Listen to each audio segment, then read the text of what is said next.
अच्छा, बहुत सारे जैसे लड़के तैयारी करते हैं यूपीएससी की, एसएससी की, या फिर जी बैंकिंग की, या किसी भी कंपटीशन के एग्ज़ाम की, जी तो ये कहते हैं कि अगर हमने क्वालिफाई कर लिया तो हमारे मनपसंद की लड़की मिल जाएगी और दहेज बहुत ज़्यादा मिलेगा। हम्म। अगर मैं आपसे जानना चाहूँगा, आप एक लड़की हैं, अगर आप क्वालिफाई कर लेती तो आप लोगों को क्या मिलेगा? आप लोग क्या सोचते हैं?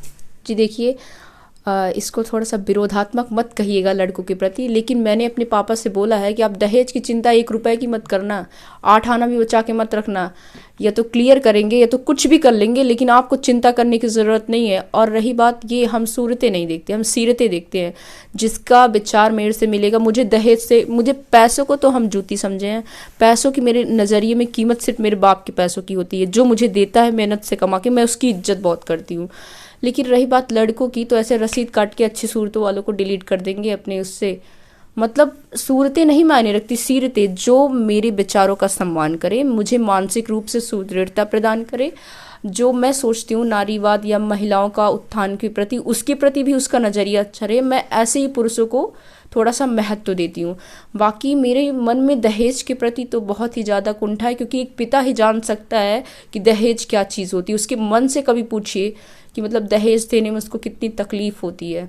तो मैंने अपने पापा से बोल दिया कि आप एक, मैं गांव में ऐसी लड़कियां अपने पिता से सामने प्रत्यक्ष रूप से नहीं बोल पाती, लेकिन मुझे गर्व होता है कि मैं अपने पापा से कह पाती हूँ कि आप 1 रुपए की चिंता मत करना, 1 रुपया बचा के रखना नहीं है आपको दहेज वगैरह के लिए, हम कर लेंगे आराम से। ज़िंदगी में कुछ नहीं कर पाए ना, तो हम शादी के बारे में सोचेंगे नहीं, उसकी मतलब ऐसा नहीं करना नहीं है शादी, लेकिन अगर करना भी है तो उसमें पिता का भार नहीं महसूस हो, मेरा पिता गर्व से ऐसे कर सके। मतलब मैं चाहती हूँ कि जो चीज़ें समाज में होती हैं कि वर पक्ष वाले जो होते हैं, वो जो कन्या पक्ष होता है उसके यहाँ जाए, मेरे यहाँ वर पक्ष वाले आए। नमस्ते दोस्तों, मैं हूं शिवम दिवाकर और मुखर्जी नगर के मैंने आपके लिए सबसे ज़्यादा वीडियोस बनाए हैं। आप लोग देश भर से बहुत ज़्यादा प्यार देते हैं। बहुत सारे स्टूडेंट ऐसे हैं जो मुखर्जी नगर आना चाहते हैं यूपीएससी की तैयारी करने, एसएससी की तैयारी करने, क्योंकि ये यूपीएससी और एसएससी का हब कहा जाता है। इसके अलावा भी यहाँ पे बहुत सारे कोचिंग और भी हैं, judiciary, banking, railway, group D, और इसके अलावा डिफेंस के लिए भी बहुत सारे कोचिंग यहाँ पे हैं। बहुत सारी जो लड़कियां हैं उनका डाउट ये रहता है कि अगर हम मुखर्जी नगर में जाएंगे तो क्या हमें वहाँ पे कोई प्रॉब्लम होगी। और बहुत सारी फैमिली जो ऐसी हैं हमारे पास में मेल करते हैं, मैसेज करते हैं, कॉल करते हैं, ये कहते हैं हम अपने बेटा या बेटी को मुखर्जी नगर भेजना चाहते हैं, तो वहाँ पे कैसे रहेंगे, कोई दिक्कत तो नहीं होगी। इसी को जानने के लिए आज हमारे साथ में एक स्टूडेंट हैं, इनसे ही बात करेंगे। और इनका कॉलेज भी यहीं पे पास में है। क्या इनको यहाँ पे कोई प्रॉब्लम होती है, क्योंकि लड़कियों को बड़ा डर लगता है और फैमिली वालों को भी कई बार डर लगता है। लड़के तो कहीं पे भी चले जाते हैं। तो सबसे पहले मैं आपका नाम जानना चाहूँगा, क्या है और आप कहाँ से हैं? जी, मेरा नाम साक्षी है। सर्वप्रथम आपको धन्यवाद, आपने मुझे ये मंच प्रदान किया ताकि मैं अपने आप को प्रस्तुत कर सकूं। मेरा नाम साक्षी है। मैं दौलत राम कॉलेज की बीए प्रोग्राम की छात्रा हूं। मैं सुल्तानपुर डिस्ट्रिक्ट से हूं, उत्तर प्रदेश में। पूर्वांचल का नाम आपने सुना होगा जी।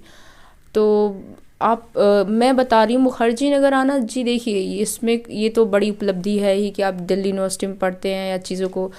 तो मैं जब यहाँ आई तो मुखर्जी नगर का नाम हिंदी यूपीएससी कोचिंग सेंटर से बहुत ज़्यादा जाना जाता है। पूरी कतारें मिलती हैं कोचिंग सेंटर की, एक से एक, मतलब इतना ज़्यादा संस्कृति हो गया, दृष्टि हो गया। तो मुखर्जी नगर, मैं तो एक कॉलेज स्टूडेंट हूँ, मेरे मन ने भी ठानी है कि मुझे भी यूपीएससी करना है या मुझे भी आईएएस बन के दिखाना है। तो मैं यहाँ जब आई तो यहाँ आने मेरा पहले से तैयार था कि मुझे मुखर्जी नगर ही रहना। उसका सर्वप्रथम कारण था कि लोग कहते हैं कि ना वो 2.5 लाख का भीड़ है, तुम खो जाओगे ये भीड़ में ऐसे। तो मैं वो देखना चाहती थी, वो अनुभव करना चाहती थी कि कुछ ऐसा है कि मैं इस भीड़ में बह जाऊँ। लेकिन मुझे ऐसा कुछ भी नहीं लगा। मैं अप्रभावित हूँ।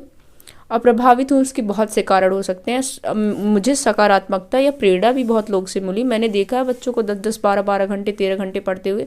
मेरी बगल वाली दीदी कम से कम 13 घंटे, 14 घंटे पढ़ती है। लेकिन बहुत सी चीज़ें मैंने ये भी देखी कि जो मतलब मुझे लगा कि हाँ, एक पेरेंट्स से जो हम वादा करके आते हैं कि हम ऐसा करेंगे वैसा करेंगे, तो चीज़ें यहाँ बहुत थोड़ी सी अलग भी मुझे दिखी। वो कि जबकि मेरे को अप्रभावित थी, मैं बिल्कुल नहीं प्रभावित हुई। गलत चीज़ों से मैं प्रभावित होती रही, सही चीज़ें सिखा दूंगी। गलत लोग को भी सही बना दूंगी, लेकिन गलत चीज़ों से प्रभावित, जैसे कि सिगरेट वगैरह बहुत कॉमन है, चाय की दुकान के बगल क्लोवर और डांस मांगते मिल जाएंगे लोग। तो मैं सोचती हूँ जो अपेक्षाओं का मतलब भंडार लेकर आते हैं हम अपने पेरेंट्स से कि हम ऐसा करेंगे, तो हमें उसी के मुताबिक चलना चाहिए, हमें ज़मीनी रहना चाहिए, परिवार से जुड़े रहना चाहिए और अपने सपनों को ही आकार देना चाहिए, यहाँ की कुछ गलत नहीं करना चाहिए, क्योंकि कुछ दिन बाद हम खुद ही पछताओ, जो क्षणिक जो टेम्पोरल सुख के बारे में हम सोचते हैं उसके पीछे भाग जाते हैं, फिर हम अपना ही नुकसान करते हैं। जैसे मैं देखती हूँ लोग ऐसे ही घूमते टहलते ये इधर उधर करते मिल जाएंगे, तो मैं सोचती हूँ कि अगर आप एक लक्ष्य के बारे में सोच कर आए हैं तो आप उसी पर ध्यान दीजिए, इधर उधर कार्य मत कीजिए। जो समय है ना ये बहुत महत्वपूर्ण है और इसका कोई तकाजा नहीं है, ये फिर लौट के आएगा नहीं, फिर 4 साल बाद 5 साल बाद आपको ही भुगतना पड़ेगा। प्रत्यक्ष रूप से सबसे बड़े शिकार आप बनेंगे, ये समय आपको सबसे बड़ा लेसन देगा। अप्रत्यक्ष रूप से आपके परिवार, आपके पेरेंट्स को आहत होगा, उनका जो अपेक्षा था वो मिटेगा, सबसे ज़्यादा पिता को, क्योंकि वो आपको कमा कमा के ऐसे भेजता है चीज़ें को, तो आपको उसकी कीमत समझनी चाहिए। उसको सामाजिक रूप से रिश्तेदारों से कितने ताने बाने सुनने पड़ते, तब भी आपको भरोसे के साथ। बीइंग अ गर्ल मेरे लिए तो सबसे बड़ी बात है कि मुझे अपने मतलब जिस भरोसे से मेरे पिता ने मुझे भेजा है उस भरोसे को कायम करना है, उसको रखना है और अपने लिए वर्क करना है जी। और यहाँ पे मैं आपको रोक करके ये जानना चाहूँगा, आप यूपीएससी की तैयारी करेंगे आपने सोचा है, लेकिन वैकल्पिक विषय क्या लेंगे उसके बारे में आपने क्या सोचा है? क्योंकि अगर जब हम तैयारी की शुरुआत करते हैं तो इसमें बड़ा स्टूडेंट के साथ में दिक्कत होती है सिलेक्ट करने में जी। हाँ देखिए, वैकल्पिक विषय, देखिए मैं इसके लिए तो बहुत से इंटरव्यूज़ देख चुकी हूँ विकास सर की, डॉक्टर विकास दिव्य कीर्ति सर, आज उनका जन्मदिन है, उनको बहुत बहुत ज़्यादा बधाई। तो देखिए वैकल्पिक विषय का क्या है, ऐसा मैंने सुना है वैकल्पिक विषय आप वही रखिए जिसमें आपका सबसे ज़्यादा रुचि हो, आपका मतलब पराकाष्ठित रुचि हो।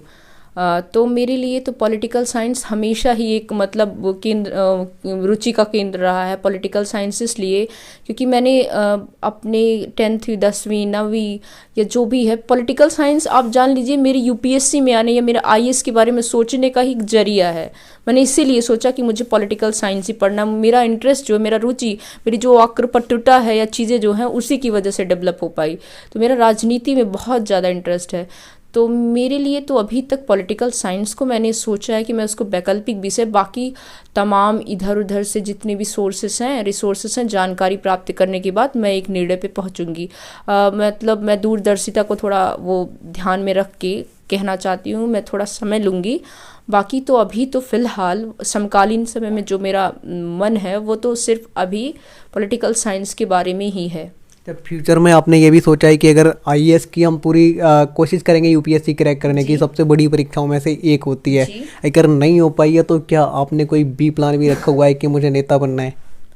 नेता के बारे में तो नहीं सोच सकते, अभी तो नेता के बारे में नहीं सोचा है, लेकिन आप जो कहते हैं ना कि हमें हमेशा बैकअप लेकर चलना चाहिए, मैं उसमें विश्वास करती हूँ। देखिए जीवन जो है बहुत अप्रत्याशित है, आप लक्ष्य के बारे में सोचते हैं बहुत अच्छी बात है, लेकिन मैंने बैकअप में तो सिर्फ ये सोचा है कि अपने इस 4 साल ग्रेजुएशन जो मैं कर रही हूँ इतना अपने आप को गुणवत्तापूर्ण बना लेना है व्यक्तित्व के तौर पे, बहुत सी क्वालिटीज़, बहुत कुछ सीख के कि हमें कोई दिक्कत ही ना हो आगे चल के कि हम यूपीएससी ना कर पाए, हमें अफसोस ही ना हो कि हम यूपीएससी नहीं कर पाए तो हमारी ज़िंदगी ख़त्म है। हम अपने आप को कहीं ना कहीं स्टेब्लिश, मेरा ये आत्मविश्वास है, मेरा आत्मविश्वास, मेरा घमंड बिल्कुल नहीं है, मेरा अहम बिल्कुल नहीं है, मेरा आत्मविश्वास मेरे लिए कैटलिस्ट का वर्क करता है, मुझे प्रेरित करता है कि आप कुछ भी कर लोगी लेकिन ज़िंदगी से हार मत मानना। जब बहुत सारे जैसे लड़के तैयारी करते हैं यूपीएससी की, एसएससी की या फिर बैंकिंग की या किसी भी कंपटीशन के एग्ज़ाम की, तो ये कहते हैं कि अगर हमने क्वालिफाई कर लिया तो हमारे मनपसंद की लड़की मिल जाएगी और दहेज बहुत ज़्यादा मिलेगा। अगर मैं आपसे जानना चाहूँगा, आप एक लड़की हैं, अगर आप क्वालिफाई कर लेती तो आप लोगों को क्या मिलेगा, आप लोग क्या सोचते हैं? जी देखिए, इसको थोड़ा सा विरोधात्मक मत कहिएगा लड़कों के प्रति, लेकिन मैंने अपने पापा से बोला है कि आप दहेज की चिंता 1 रुपए की मत करना, 8 आना भी बचा के मत रखना, या तो क्लियर करेंगे या तो कुछ भी कर लेंगे, लेकिन आपको चिंता करने की ज़रूरत नहीं है। और रही बात ये, हम सूरतें नहीं देखते, हम सीरतें देखते हैं। जिसका विचार मेरे से मिलेगा, मुझे दहेज से, मुझे पैसों को तो हम जूती समझे हैं, पैसों की मेरे नज़रिए में कीमत सिर्फ मेरे बाप के पैसों की होती है, जो मुझे देता है मेहनत से कमा के, मैं उसकी इज्जत बहुत करती हूँ। लेकिन रही बात लड़कों की, तो ऐसे रसीद काट के अच्छी सूरतों वालों को डिलीट कर देंगे अपने उससे, मतलब सूरतें नहीं मायने रखती, सीरतें जो मेरे विचारों का सम्मान करे, मुझे मानसिक रूप से सुदृढ़ता प्रदान करे, जो मैं सोचती हूँ नारीवाद या महिलाओं का उत्थान के प्रति, उसके प्रति भी उसका नज़रिया अच्छा रहे, मैं ऐसे ही पुरुषों को थोड़ा सा महत्व देती हूँ। बाकी मेरे मन में दहेज के प्रति तो बहुत ही ज़्यादा कुंठा है, क्योंकि एक पिता ही जान सकता है कि दहेज क्या चीज़ होती है। उसके मन से कभी पूछिए कि मतलब दहेज देने में उसको कितनी तकलीफ होती है। तो मैंने अपने पापा से बोल दिया कि मैं गांव में ऐसी लड़कियां अपने पिता से सामने प्रत्यक्ष रूप से नहीं बोल पाती, लेकिन मुझे गर्व होता है कि मैं अपने पापा से कह पाती हूँ कि आप 1 रुपए की चिंता मत करना, 1 रुपया बचा के रखना नहीं है आपको दहेज वगैरह के लिए, हम कर लेंगे आराम से। ज़िंदगी में कुछ नहीं कर पाया ना तो हम शादी के बारे में सोचेंगे नहीं, उसकी मतलब ऐसा नहीं करना नहीं है शादी, लेकिन अगर करना भी है तो उसमें पिता का भार नहीं महसूस हो, मेरा पिता गर्व से ऐसे कर सके। मतलब मैं चाहती हूँ कि जो चीज़ें समाज में होती हैं कि वर पक्ष वाले जो होते हैं, वो जो कन्या पक्ष होता है उसके यहाँ जाए, मेरे यहाँ वर पक्ष वाले आए ऐसे लेके ना। मैं आपसे एक चीज़ और यहाँ पे जानना चाहूँगा, जैसे कि लड़के तो कहीं पे भी चले जाते हैं, जब लड़कियाँ बाहर आती हैं यूपीएससी की तैयारी करना है या फिर कॉलेज को ज्वाइन करना है या फिर किसी भी कंपटीशन एग्जाम की तैयारी करना है, तो आप लोगों के साथ क्या क्या परेशानियाँ आती हैं, और यहाँ पे पीजी में कोई आपको प्रॉब्लम तो नहीं है? जी देखिए, आपका प्रश्न बहुत ही ज़्यादा मतलब अच्छा है। मतलब देखिए क्या होता है कि जब हम लोग आते हैं तो दिल्ली जैसे शहर में, देखिए वो जो 2012 का जो हादसा था उनके साथ जो हुआ, वो चीज़ें किसी के दिमाग से मिटी नहीं है। पूरे देश के हर माता पिता के दिमाग में अभी अमिट छवि बनी हुई उसकी। वो जो मतलब चीज़ें हुई बहुत नोटोरियस थी, तो उसके लिए हर पेरेंट्स अपनी बच्ची को जब भेजता है तो बहुत ज़्यादा कॉशियस रहता है, बहुत ज़्यादा सावधान रहता है। तो जब मैं आई थी ना तो मेरे पेरेंट्स भी यही सोच रहे थे, मेरे फ़ोन पे फ़ोन आते थे कैसी हो कैसी हो। लेकिन मैंने एक चीज़ पाया, देखिए सब कुछ आप पर निर्भर करता है ना, आपकी सिक्योरिटी ना आपके ऊपर भी निर्भर करेगी, काफ़ी कुछ निर्भर करेगी। आप चीज़ों को फॉर ग्रांटेड मत लीजिए। प्रत्यक्ष रूप से जैसा लोग दिखते हैं वैसे अप्रत्यक्ष रूप से होते नहीं है। तो हम लोग क्या करते हैं, जब आए तो परेशानी तो बहुत कुछ नहीं हुई, क्योंकि देखिए हम लोग ना वहाँ पे रह के ना इस शहर को कई बार अपनी कल्पनाओं से आकार दे चुके थे। फिल्म में देखते थे तो जान जाते थे शहर ऐसा ही होगा, मतलब परिपक्व हैं हर चीज़ से, चीज़ों को जानते हैं, भले प्रत्यक्ष रूप से ना दिखाएं। तो परेशानी तो वैसे खास कुछ हुई नहीं, लेकिन हाँ चीज़ें गलत हैं। शाम को जब हम निकलते हैं बात्रा वात्रा पे, वैसे शाम को हम बिल्कुल अवॉइड करते हैं, 6:30 बजे के बाद बाहर निकलते ही नहीं। नहीं निकलना मतलब वो मेरी मजबूरी नहीं है, एक शर्त है अपने आप से जो हम पूरा करते हैं, उसमें मुझे कोई तकलीफ़ नहीं होती। ऐसा नहीं कभी महसूस करते इससे मेरी आज़ादी का हनन हो रहा है। उससे हम अपना समय बचाते हैं और समय का इस्तेमाल कहीं दूसरी जगह करते हैं। तो सिक्योरिटी वाला जो इशू है ना वो हमेशा रहेगा, देखिए कहीं ना कहीं रहता ही है। लेकिन अभी तक 2 महीने से हम यहाँ रह रहे हैं, ना पीजी में कभी कुछ गलत महसूस हुआ, ना कहीं बाहर कभी कुछ गलत महसूस हुआ। लेकिन ये तो अप्रिय चीज़ है, अप्रत्याशित है, किसी के पास दुर्घटना या जो चीज़ें होती हो सकती हैं किसी के साथ भी, तो आपको बहुत सावधान रहना चाहिए। और हम सावधान रहते हैं, अपनी सुरक्षा, अपना मतलब सम्मान हम मतलब बहुत सोच समझ के चलते हैं। कोई भी कदम रखते हैं, कहीं जाना हो तो घर से बता के, भाई को बता के करते हैं। शाम को अवॉइड करते हैं निकलना, 6:30-7 बजे के बाद निकलते ही नहीं, अपने इधर उधर ही करते रहते हैं पीजी में। तो इसलिए मुझे कभी नहीं लगता कि मेरी आज़ादी का हनन हुआ। इससे अपने समय को बचाते हैं, अच्छी जगह इस्तेमाल करते हैं। ये सिर्फ लड़कियों के लिए नहीं है, लड़कों के लिए भी एक अपना समय बचाइए आप। ये जो 3-4 साल की ज़िंदगी है ना, ये बहुत ज़्यादा इंपॉर्टेंट है। अगर आप समय बचा के यहाँ कहीं और इस्तेमाल करेंगे, अपने लक्ष्य के प्रति प्रेरित होंगे या कुछ भी करेंगे तो वो अच्छा होगा। आप समय थोड़ा, बस चाय पीने शाम को निकलते हैं हम दोनों, मतलब 10-15 मिनट लगता है, बाकी अंदर। तो हॉबी क्या है आपकी, क्या पसंद है आपको? हॉबी तो मुझे बहुत कुछ पसंद है, लेकिन जो बहुत प्रयास चीज़ें हैं, मैं सब कुछ सीखना चाहती हूँ। मैं ऐसी लड़की हूँ, मुझे कभी नहीं लगता कि मैं ये नहीं सीख पाऊँगी। मुझे लगता है कि मैं जेड तक तो नहीं पहुँचूँगी, लेकिन ए से शुरुआत ज़रूर करनी है, सी तक पहुँचूँ, डी तक। लेकिन मैं सब हॉबीज़ में तो बहुत चीज़ें आती है, लेकिन मुझे पसंद है क्रिकेट। मैं अपने गांव से खेलती हूँ, अपने गांव में पहली लड़की थी जो मुझे क्रिकेट इतना पसंद था। लोग, मेरे गांव वाले भी स्वीकृति दे चुके थे कि इसके हाथ में तो बल्ला और यही मतलब बोले कि तुम्हें सिर्फ बोलने की तालीम मिली है और बल्ले चलाने की।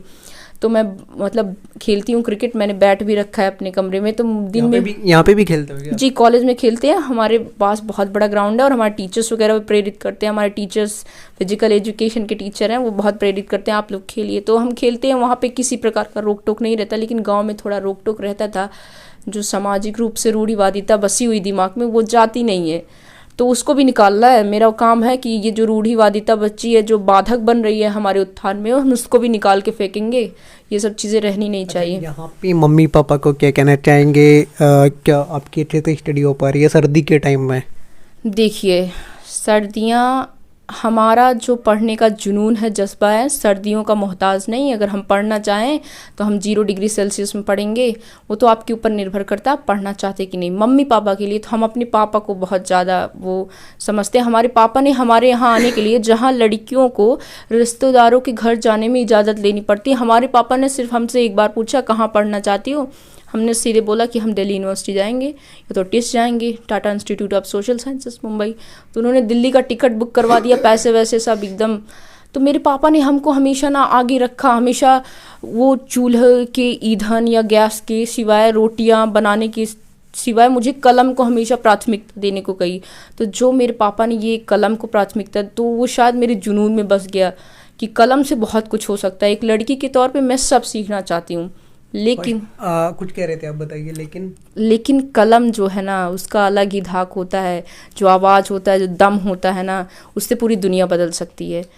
तो मैं अपने पिताजी को बहुत धन्यवाद देना चाहूँगी और हमेशा आभारी रहूँगी। देखिए, मैं अभी, मेरी उम्र बहुत ज़्यादा नहीं है, बहुत कुछ नहीं वादे कर सकती, लेकिन हमेशा आभारी हूँ। इस बात को मैं उनको बताना चाहती हूँ और हमेशा कहती हूँ अपने पापा को कि हमें गर्व है। मेरा बाप जो है 2008 2009 से 2022 तक हीरो होंडा से ही चलता है।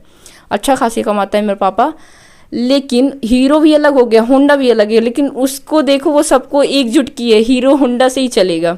और उसका, मेरे पापा बहुत सादगी के द्योतक है, मतलब उनको सादगी इतनी पसंद है, शायद उन्हीं से सीखा है। ये थोड़ा आडंबर भले दिख रहा है, लेकिन दिल से हम अपने पापा की जैसे ही हैं एकदम से। फर्स्ट अटेम्प्ट आप कब देंगे? फर्स्ट अटेम्प्ट तो 2026 या 2027 तक, वो तो हमारी तैयारियों पर निर्भर करेगा। तो प्रथम ईयर, मतलब जो स्नातक की पढ़ाई का प्रथम साल है, पहला ईयर, तो वो तो मैं अभी थोड़ा सा अपने आप को जानने में, अपने स्किल्स को जानने में, इस माहौल, इस परिवेश में थोड़ा ढालने में लगा रही हूँ। बाकी सेकंड ईयर से मैंने सोच रखा है कि अपनी तैयारी को मैं थोड़ा सा आकार दूंगी, शुरू करूँगी और ग्रेजुएशन के ऊपर भी ध्यान रखूँगी, क्योंकि ग्रेजुएशन जो है अपने आप में भी एक बहुत बड़ी तालीम है, बहुत बड़ी इल्म है, तो हम उसको इग्नोर नहीं कर सकते। तो ऐसा मैं कभी नहीं सोचना चाहती कि मैं पीछे रह गई ग्रेजुएशन में, वो इन्जॉय नहीं किया मैंने, वो सोसाइटी नहीं ज्वाइन की मैंने, वो नहीं किया। मैं अपने आप को एक होलिस्टिक अप्रोच लेकर चलना चाहती हूँ, एक मल्टी डायमेंशनल अप्रोच, कि मैं यूपीएससी करूँगी, लेकिन ऐसा किताबी कीड़ा बन के नहीं कि मेरे को सिर्फ करने के बाद पछतावा कि मैंने कॉलेज के दिनों में अपना ये नहीं किया। तो कॉलेज के दिनों को भी महत्व दूंगी मैं, उसको भी प्राथमिकता दूंगी और यूपीएससी को भी दूंगी। तो प्रायोरिटीज़ थोड़ा सा हमको शिफ्ट करना पड़ेगा। बाकी सेकेंड ईयर से सोच रखा है कि तैयारियां करूंगी। जी, मैं आपसे यहाँ पे 2 क्वेश्चन और पूछना चाहूँगा लास्ट। एक, आप आईएएस ही क्यों बनना चाहती हैं? और भी नौकरियाँ हैं, हाँ, है ना? और इसमें यहाँ पे बहुत सारी लड़कियों को देखता हूँ तो बोलने से शर्माती हैं। आप कहीं ना कहीं नहीं शर्मा रही हैं, वो लोग क्यों शर्माते हैं? आप अच्छे से बता सकते हो, आप एक लड़की हो। देखिए, आप जो प्रश्न दूसरा पूछें उसको मैं पहले बताऊंगी कि लड़कियां शर्माती क्यों। तो आपको पता है वैज्ञानिक रूप से, बायोलॉजिकली कुछ हो सकता है कि लड़कियों को ज़्यादा शर्माती है, लेकिन बीइंग अ गर्ल मैं हमेशा चार्ल्स डार्विन के सर्वाइवल ऑफ फिटेस्ट पे विश्वास रखती हूँ। 130 करोड़ की जनता है, कीड़े की तरह मर जाएंगे, कोई पूछेगा नहीं।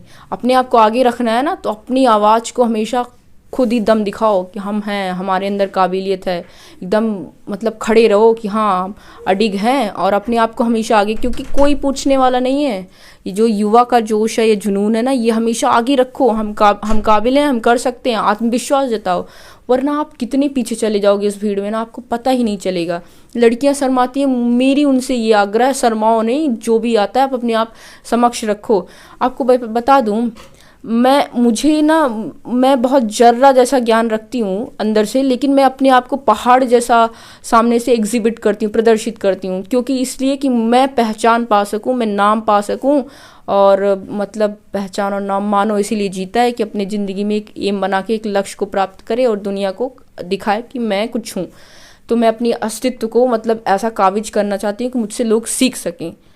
मतलब आप समझ ही सकते हैं। और बाकी शर्माने का मेरा तो, मैं बोलते समय या अपने व्यक्तित्व के विकास के समय या अपने वृद्धि के समय बिल्कुल शर्मा नहीं सकती, वो अलग बात है। शर्माहट ये जो चीज़ें हैं, ये क्वालिटी, एक गुण है जो हर किसी के अंदर होता है। बाकी आईएएस हम क्यों बनना चाहते हैं, उसका रीज़न देखिए, ये ना कच्ची उम्र के कल्पनाओं से हम पाले थे कि हमको आईएएस बनना है। कक्षा 6वीं में जब 6th में थे तो हमारे एक टीचर थे सोशल साइंस के, अरविंद यादव सर। तो हम ना ऐसे बच्चे थे, हर चीज़ में बहुत उत्सुकता से पार्टिसिपेट करते थे, हमारी सहभागिता हर चीज़ में रहती थी, चाहे आए चाहे ना आए। तो हमने उनसे पूछ रखा, सर अगर हम ऐसा करते हैं तो हम क्या बनेंगे? तो उन्होंने बताया, बेटा आप आईएएस बनोगे। तो वो जो चीज़ें आईएएस का वो था मेरे दिमाग में बस के, वो कभी गया नहीं। मेरे पापा से मेरा थोड़ा द्वंद्व रहता था। मेरे पापा चाहते थे कि, मेरे पापा को लगता था आईएएस में इतना संघर्ष है और तो मतलब बच्चे हैं हम, मतलब बस सोच लिए हैं कर नहीं पाएंगे। लेकिन हमने उनको बहुत भरोसा दिलाया, भरोसा इस कदर दिलाया कि हम दिल्ली यूनिवर्सिटी में पहुंच गए और अब आईएएस के बारे में सोच रहे हैं। वो कहते थे बेटा बहुत संघर्ष है, अच्छे अच्छे की वो हो जाती है, नहीं कर पाओगे। मैंने बोला कुछ भी हो हम पहले अटेम्प्ट निकालेंगे। हर रोज़ उनको दिलासा दिलाते थे, आधे घंटे बैठ के उनके पास। तो आईएएस बनना क्यों है हमें? तो मैं सोचती हूँ कि जो आईएएस होता है एक विवेक और एक ज्ञान के, या जो मैं सोचती हूँ, मेरा एम सिर्फ अपने लिए ज़िंदगी जीना नहीं, मैं लोगों को तक अप्रोच करना चाहती हूँ। खासकर 2 वर्ग, एक महिला वर्ग है और एक यूथ है। यूथ में जो बच्चे आते हैं, मैं सोचती हूँ बिगड़े नहीं, वो अच्छी दिशा में हो। अगर वो अच्छी दिशा में होंगे तो हमारा देश भी आगे बढ़ेगा। तो महिला वर्ग के लिए, खासकर ग्रामीण महिलाओं के लिए, जो सच में सशक्तिकरण तो पूरा शहर में हो गया है, गांव की महिलाएं अभी भी वंचित हैं, डोमेस्टिक वायलेंस का शिकार हो रही हैं, बहुत सी चीज़ें हैं। तो मैं ग्रामीण महिलाओं के उत्थान हेतु और जो यूथ है, बच्चे हैं, उनके लिए वर्क करना चाहती हूँ। मुझे लगता है आईएएस जो है ना एक प्लेटफॉर्म प्रोवाइड करता है कि आप different sphere of different area में अप्रोच करके अपना जो वो है सेवार्थ का भाव है, सर्व करने का वो है, आप अप्रोच करके सबके प्रति वो कर सके, चाहे वो हेल्थ सेक्टर हो, चाहे एजुकेशन सेक्टर हो। अकेले आप ना ऐसे छोटे छोटे स्तर पे अगर वर्क कर लेंगे, सबको संगठित कर लेंगे, तब भी आपको देश के प्रति बहुत योगदान हो जाएगा। तो मेरे अंदर जो सर्विसमैन या देश के प्रति वो है ना, तो मैं उसको आईएएस ही बन के लोगों को सर्व करके एक स्तर पे, जैसे डिस्ट्रिक्ट स्तर पे जो भी मेरे को कैडर अलॉट हो, जो भी पोस्ट अलॉट हो, लोगों का सेवा करना है। वो भी डिफरेंट, चाहे एजुकेशन हो, चाहे मतलब गृह से संबंधित प्रॉब्लम्स हो, चाहे स्वास्थ्य हो, इस पे वर्क करना। और मेरी उसमें भी लाभार्थी सबसे ज़्यादा कौन रहेगा? महिलाएं रहेंगी, ग्रामीण महिलाएं और बच्चे, यूथ, जो युवा वर्ग है। युवा वर्ग को मैं प्रेरित करना चाहती हूँ कि हमारा देश ना बहुत युवाओं का वो है। हम अपने देश को चाहे अमेरिका, चीन सबसे ऊपर रख सकते हैं, लेकिन हमारा जो वो है ध्यान जो है केंद्रित होना चाहिए, ऊर्जावान होना चाहिए। हम भटक जा रहे हैं, हमें ये भटकना नहीं है, हमें अपने देश को बदलना है और आगे बढ़ाना है। इस पीजी का रेंट वगैरह आप कितना देते हैं 1 महीने का? पीजी का रेंट जो है वो 9,000 है पर हेड। हम 2 लोग रहते हैं, दोनों दोस्त हैं, तो 9,000 पर हेड पड़ता है। पीजी भी काफ़ी अच्छी है, जब से इससे बहुत लगाव हो गया। आपको हम बताएं, लगाव ऐसा हुआ है कि हमारे कदम ना जैसे इसके पास पहुंचते हैं, लगता है अब तो घर आ गया। मतलब पहले सोचते थे इसको घर कह के ना, घर का हम वो कर रहे हैं उलाहना अपने उस वाले घर को, क्योंकि घर जो है ना परिवार से बनता है, और परिवार शायद यहाँ नहीं था। लेकिन जो भी दीदियाँ वगैरह यहाँ रहती हैं, बहुत ज़्यादा उनका सपोर्ट रहता है हम लोग को। और हम लोग भी ऐसा स्वभाव या व्यवहार रखते हैं कि लोगों को अपने अंदर समाहित कर लेते हैं, सभी व्यवहार रखते हैं। मेरे लिए अमीर वही होता है ना जिसके सेल्फ में ज़्यादा बुकें होती हैं, वही सबसे रईस इंसान है। बस बुक देख लिए लक्ष्मीकांत वगैरह, अब जान गए ये आदमी कैसा है। बस अच्छे से बात करके 1-2 बुक तो सटका ही देना है।